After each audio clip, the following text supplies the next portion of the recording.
Hello everyone, and welcome back to our channel, your go-to platform for deep, no-nonsense commentary on South African politics, youth movements, and the figures shaping our nation's future. If you're new here, make sure to hit that like button, subscribe to the channel, and drop your thoughts in the comments. Let's unpack today's major political statement shaking the halls of Luthuli House and beyond. In recent days, the president of the ANC Youth League made headlines with just 5 words: President Ramaphosa is the best. It was short. It was bold. But don't be fooled by the simplicity. In the world of South African politics, such a statement carries serious weight. It's not just praise, it's a carefully timed declaration of allegiance, and in many ways, a signal about where the ANC's younger generation sees the future heading. This show of support is coming at a time when Ramaphosa's leadership is under intense scrutiny. Internally, the ANC is fractured. From supporters of the radical economic transformation faction to the recently rebranded MK Party loyalists, opposition to Ramaphosa's presidency is brewing, not just in parliament but inside his own house. So, when the Youth League steps forward to endorse him as the best, it's a message of unity, or at least an attempt to forge one. Now, let's take a closer look at why this matters. The ANC Youth League isn't just a side structure. It's historically been a breeding ground for leadership, for ideas, and sometimes for rebellion. From the days of Nelson Mandela, Peter Mokaba, to Julius Malema, the Youth League has had major influence on the direction of the ANC. So when its president publicly affirms Ramaphosa, it's not just ceremonial, it's political theater, backed with intention. But what exactly is being endorsed? Is it Ramaphosa's cautious approach to economic reform? His anti-corruption rhetoric? Or is it a desperate attempt to stabilize the ANC brand ahead of coalition talks and potential new negotiations? Well, it might be all of the above. The endorsement seems to reflect a belief that, despite criticisms, Ramaphosa represents the safest pair of hands in a chaotic moment. And let's not forget the weight young people carry in this country. More than 60% of South Africa's population is under the age of 35.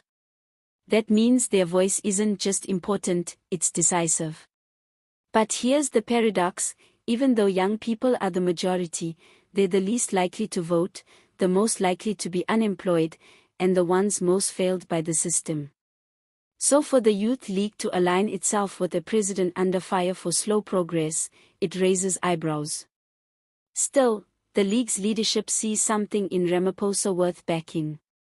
Maybe it's his steady-handed diplomacy, his preference for consensus building over populist noise.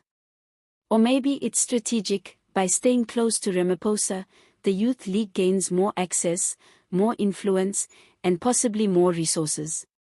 Let's be honest, in the ANC, proximity to power still determines who gets heard and who gets sidelined.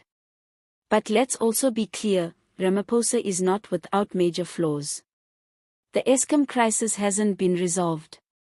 Youth unemployment is still at crisis levels, sitting around 45%.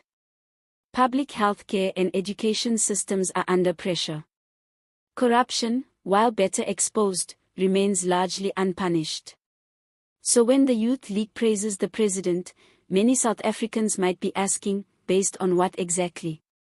And it's a valid question. The phrase, President Ramaphosa is the best, is emotionally powerful, but the facts on the ground still show a country struggling. So either the Youth League is seeing a long game that the rest of us are missing, or they're banking on the president being the least divisive figure in an increasingly fragmented ANC. In other words, better the devil you know, than the chaos you can't control. And we can't talk about this statement without considering the political context.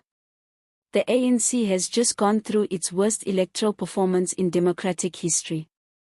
For the first time since 1994, it fell below the 50% mark.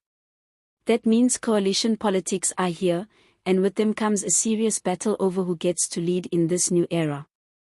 The Youth League knows this. And by backing Ramaphosa, they're making sure their faction of the ANC isn't shut out of coalition or GNU negotiations. It's positioning, and it's clever. But is it enough? That depends on whether Ramaphosa can finally turn words into action. Can he roll out tangible programs to create jobs for young people?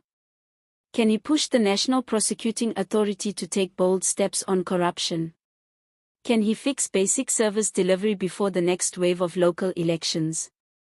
The Youth League support gives him political cover, but that window won't stay open forever.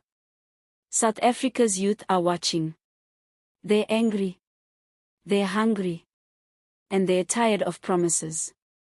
A slogan won't fix that. Still, we can't ignore the symbolism. In a time of economic hardship, political fragmentation, and national uncertainty, having youth leaders show unity behind the sitting president could be a stabilizing force. It sends a message to investors, to opposition parties, and to the public: there is still cohesion, however fragile, within the ANC's younger ranks. But support is a double-edged sword. The higher you're praised, the more you're expected to deliver. President Ramaphosa is the best can very easily become Ramaphosa let us down if the outcomes don't match the endorsement. And in South African politics, public opinion changes fast. To wrap things up, the ANC Youth League president's statement is more than flattery, it's a calculated political alignment, a message of internal unity, and possibly a final push to secure Ramaphosa's legacy within the party. But whether this confidence is rewarded will depend entirely on what the president does next. What do you think?